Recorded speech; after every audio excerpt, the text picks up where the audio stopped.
Toxic ആയിട്ടുള്ള ഒരു പാർട്ട്ണറെ എങ്ങനെ തിരിച്ചറിയാൻ പറ്റും? നിങ്ങളുടെ ഒരു നല്ല കാര്യവും എടുത്തു പറയില്ല, നിങ്ങളെക്കുറിച്ച് എപ്പോഴും കുറ്റം പറഞ്ഞുകൊണ്ടിരിക്കുന്ന ഒരാളായിരിക്കും.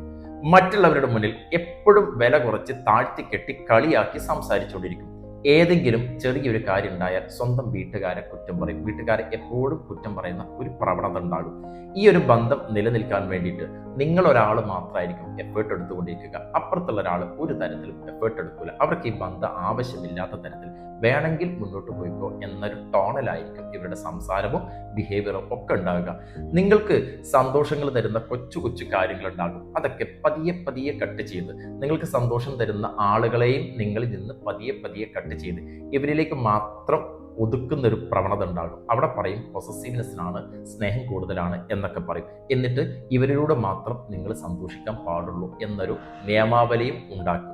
മനസ്സിലാക്കുക, ഇതൊരു ടോക്സിക് ആയിട്ടുള്ള ഒരു റിലേഷൻഷിപ്പാണ്. ഈ റിലേഷൻഷിപ്പിൽ ദീർഘകാലം സന്തോഷത്തോടെ നിങ്ങൾക്ക് പോകാൻ കഴിയില്ല. സമാധാനം നിങ്ങൾക്ക് കിട്ടൂല. ഈ ജീവിതം വളരെ പെട്ടെന്ന് മടുക്കുന്ന ഒന്നാണ്. നിങ്ങളുടെ ബന്ധം ഏത് തരത്തിലുള്ളതാണെന്ന് തിരിച്ചറിഞ്ഞ് അതിൽ നിന്ന് പുറത്ത് കടക്കാനുള്ള പ്രൊഫഷണൽ സപ്പോർട്ട് സീക്ക് ചെയ്യുകയും അപ്പുറത്തെ ഒരാളെ ഒരു തരത്തിലും മാറ്റാൻ പറ്റുന്നില്ലെങ്കിൽ നിങ്ങൾക്ക് മാറാനുള്ള സാഹചര്യം ഒരുക്കുകയും ജീവിതത്തിൽ നിങ്ങൾക്ക് കിട്ടേണ്ട സന്തോഷത്തെ നിങ്ങളായിട്ട് കണ്ടെത്താനും ശ്രമിക്കുക. അല്ലെങ്കിൽ ഈ ടോക്സിസിറ്റിയിൽ നിങ്ങൾക്ക് നിങ്ങളുടെ ഐഡന്റിറ്റി മറന്ന് ജീവിച്ച് മരിക്കേണ്ടി വരും.